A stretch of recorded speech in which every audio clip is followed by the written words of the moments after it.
الله الرحمن الرحيم.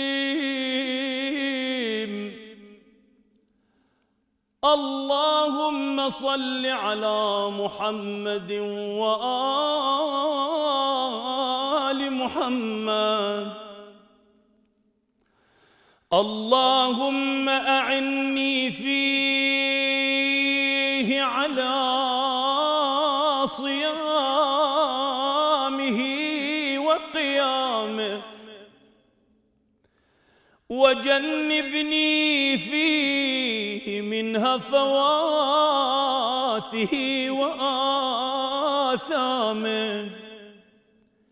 وارزقني فيه ذكرك بدوامه بتوفيقك يا